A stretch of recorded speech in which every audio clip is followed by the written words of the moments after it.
Que a luz do Espírito Santo possa iluminar a nossa mente.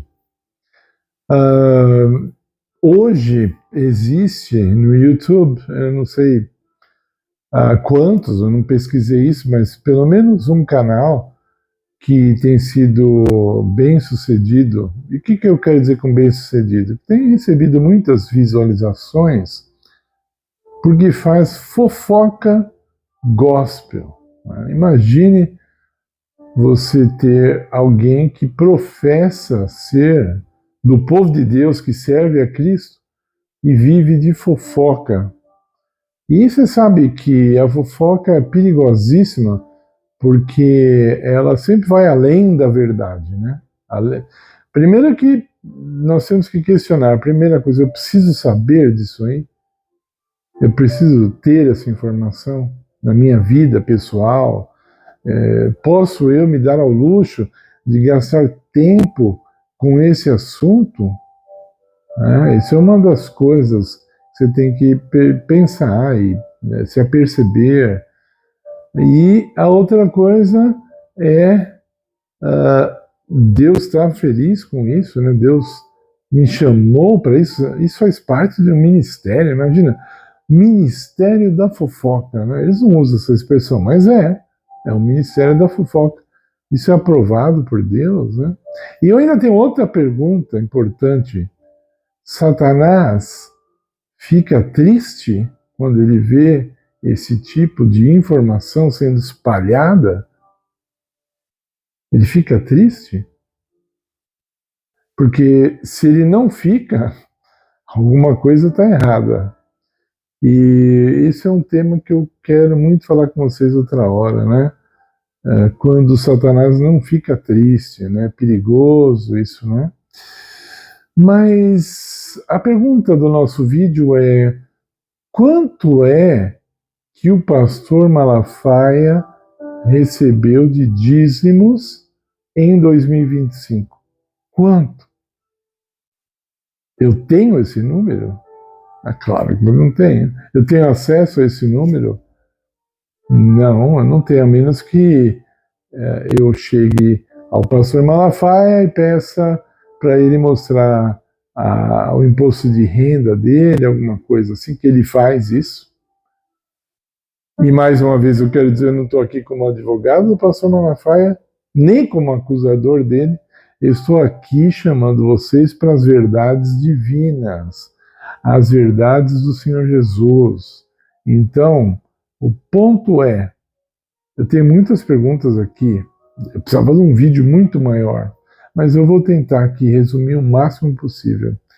Primeira pergunta: você já enviou o seu dízimo para o pastor Malafaia?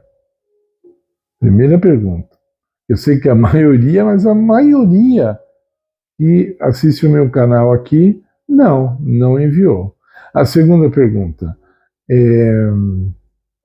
você deixou de devolver o dízimo, seja onde for, a igreja que for, deixou de devolver o dízimo por causa do pastor Malafaia? Ou você deixou de devolver o dízimo por causa de algum pastor que você acredita ser corrupto? Tem vários famosos aí que têm fontes de renda bem suspeitas, que a mídia cai em cima muitas vezes, e até que fica praticamente impossível você defender. Tem certos pastores, eu não vou citar nomes, eu não estou querendo aqui como diz, um processo, mas tem pastores aí que não tem como defender. Fica claro e evidente que eles são corruptos. E você devolveria o dízimo para esses pastores?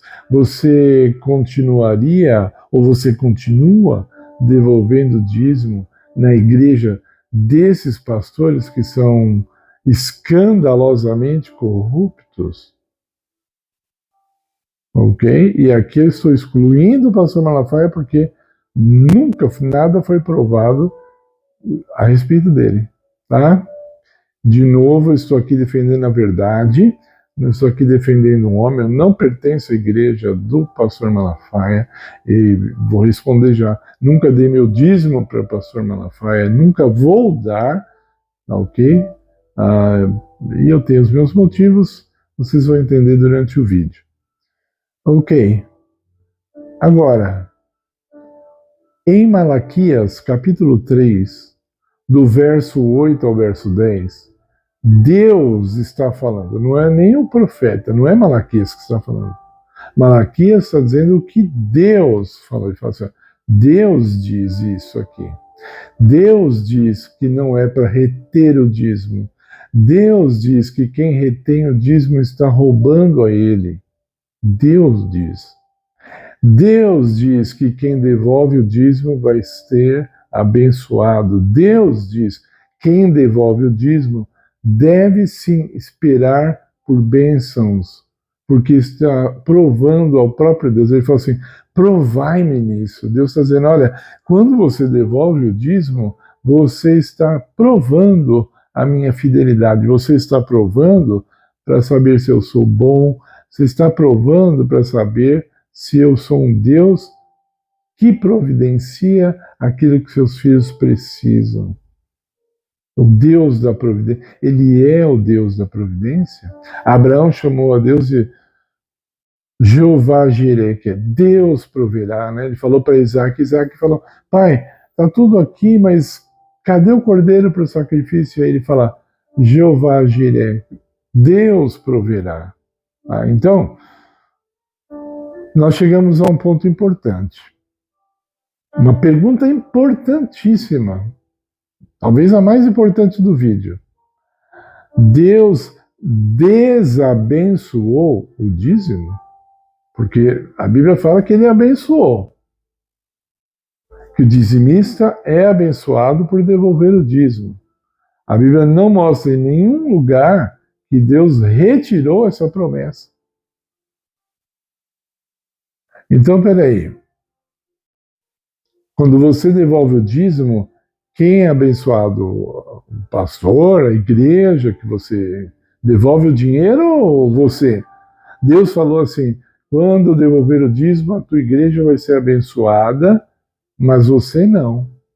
Você vai ficar na miséria. Foi isso? Deus retirou as bênçãos do dízimo? Não. Não podemos trabalhar com textos que não existem, não podemos trabalhar com hipóteses não escritas na palavra de Deus. Mas Deus, mas, sabe, quando você lê Malaquias 3 a 10, e depois você coloca a palavra mas, ou porém, esquece. O que vem depois é tua palavra, não é a vontade de Deus. Você acabou de ler a vontade de Deus. Quando você acrescenta mas, a vontade de Deus, fica claro para qualquer ser inteligente que você está de má vontade. Que você não acredita nas palavras de Deus, pelo menos totalmente não, e parece que nem 50% você acredita. Se você colocou o mas, você está querendo negociar, você está querendo colocar a sua visão inteligente de uma pessoa observadora acima da palavra de Deus. Uma coisa que a gente ouve bastante, lê bastante na internet, quem devolve o dízimo é trouxa. É isso que Deus falou? Foi isso que Deus falou? Você prefere pegar a palavra do Altíssimo, do Ser Todo-Poderoso, que a gente não tem nem ideia do que nós estamos falando. Nós estamos falando que Deus é todo-poderoso, mas a gente não tem nem ideia do que é o poder dele. Aí você pega a palavra dele, que está aí há milhares de anos disponível aos homens, para trocar por alguém que nem serve a Deus, uma pessoa que nem humanamente falando, ela é bondosa. Pode prestar atenção, uma pessoa que diz que o dizimista é trouxa, presta atenção na vida dela, não no que ela está falando. Ela não vive nem uma vida de bondade. Digo mais, você não ouve da boca dela falar bem de Deus. Eu ouço muito, eu vejo, quando eu falar eu ouço, corrijam, tá? Eu vejo muito, especialmente no Face, pessoas falando mal das igrejas, é o direito que ela tem, tá? Eu concordo que ela tem esse direito, eu concordo. Mas ela não fala bem de Deus. Ela não fala, eu sou grato a Jesus porque eu estou com saúde, sou grato a Jesus pela minha família. É a mesma pessoa? Não fala isso. E conheço uma pessoa que sempre foi, não é íntima, mas está lá no meu Face, sempre foi revoltada com Deus, eu não entendia o porquê. Aí, é óbvio que tem alguma coisa errada aqui, essa pessoa sofreu alguma decepção grande na vida, uma pessoa amarga, briguenta, sempre brigando, né? E aí depois, aos poucos, ela foi se revelando, né, de que lado das coisas que ela está, e ela fala mal das igrejas, e ela fala mal de quem frequenta as igrejas. Aí depois eu vi que ela era macumbeira, né? Isso colabora para ela falar mal das igrejas. E outra coisa, que ela não fala bem de Deus. Nunca vi, nem ameaçar. Ela chega ao ponto de nem publicar uma frase mais bonita, ou mais grata, mais que dia lindo. Estou feliz porque hoje é aniversário do meu marido. Já vi ela falar mal do marido publicamente, mas assim, meu marido é uma pessoa maravilhosa. Bom, eu acho que já deu para pintar aqui o quadro. Vocês já entenderam uma boa parte do que eu quero dizer, não é? Agora, vamos pegar pelo menos duas coisas importantes na história, tá?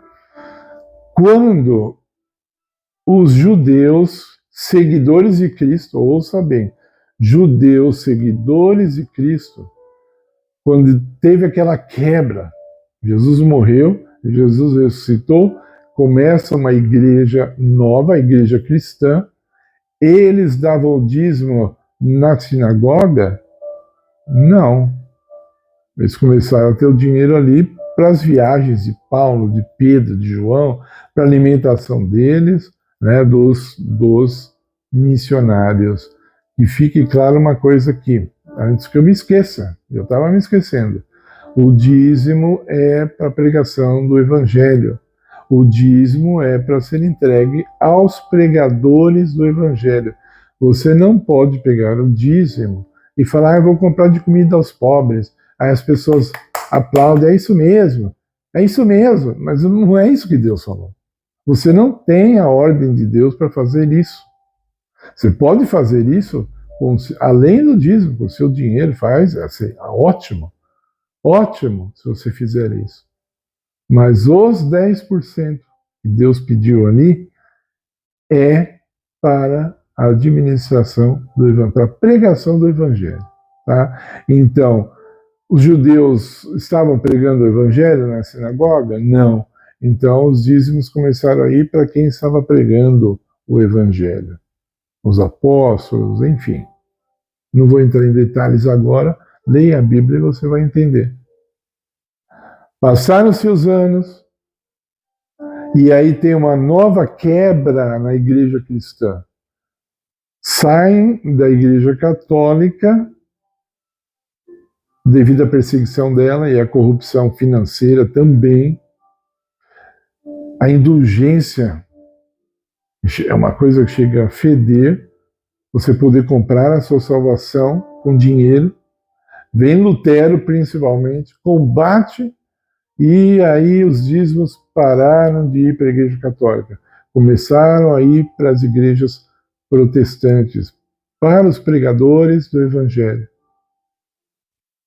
Está entendendo? Então, você não é obrigado a devolver o dízimo numa igreja que você crê que ela está sendo corrupta, ou que o pastor é corrupto. Você não é. Mas você não pode reter o dízimo, porque aí você é o ladrão. Você está errado. Você não pode deixar de devolver o dízimo por causa dos corruptos. Devolva então para alguém que está fazendo a vontade de Deus. Devolva a um missionário. Você pode dar na mão dele direto, se for o caso, se for a necessidade. Se você frequentar uma igreja, você acha que é corrupto, primeiro você não devia ir mais lá, mas de qualquer forma, se você continua indo eu não vou dar o dízimo porque eu sei que o dízimo é desviado do seu propósito.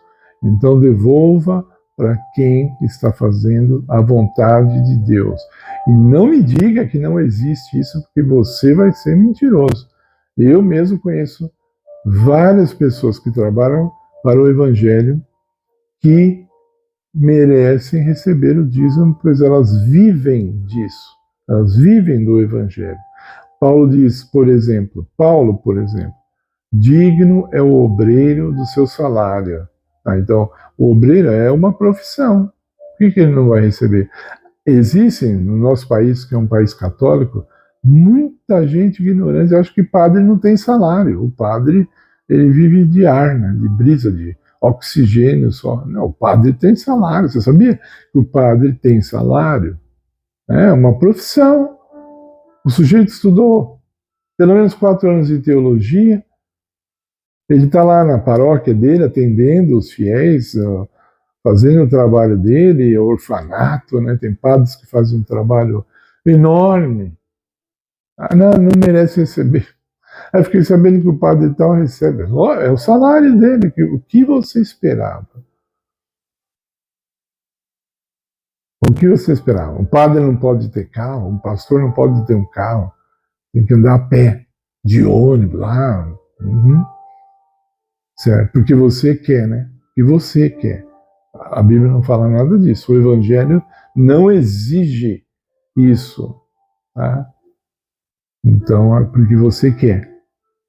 Mas eu encerro o vídeo, poderia falar muito sobre o assunto, dizendo, você não está livre para reter o dízimo, você não está livre.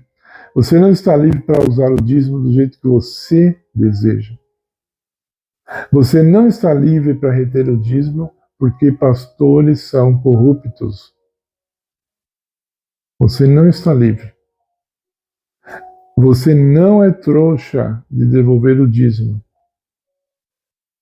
Você será abençoado por devolver o dízimo. É promessa. É uma semente.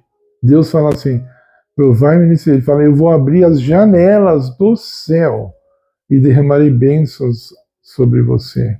Está escrito. É promessa de Deus. Deus não desprometeu. Há várias igrejas que falam assim, não, o dízimo era só até a cruz, depois não precisava mais. Não está escrito isso na palavra. Deus, vou repetir, ele não desabençoa algo que ele abençoa, agora eu vou desabençoar. Uma coisa, porque uma coisa é até inanimada, né? Ela é inanimada. Esse é um assunto importante. Fique no canal, se inscreva no canal, você vai ver muito mais disso. Isso é para ajudar a tua espiritualidade, é para ajudar a tua vida. Eu esqueci de falar. O dízimo não é um assunto religioso. Mas é porque não é um assunto religioso. Isso foram os homens que misturaram, que fizeram uma bagunça enorme. Por isso você tem que ficar nesse canal, para descobrir essas coisas. O dízimo não é um assunto religioso, tá? É um assunto financeiro. Vamos ficar aqui no canal, a gente vai descobrir mais sobre isso. Deixe seu like, inscreva-se no canal, compartilhe esse vídeo, ok? Ore por esse ministério, colabore conosco se você puder, se você for sentir no teu coração. Nós estamos precisando de auxílio, ok? Não temos apoio de nenhuma igreja, não recebemos 1 centavo de igreja alguma. Estamos fazendo a obra de Deus, esperando que Ele nos abençoe, e Ele tem feito isso. Por favor, ore por nós, colabore se você puder, compartilhe. Agradeço muito pela atenção de você. Que Deus te abençoe em nome de Jesus. Amém.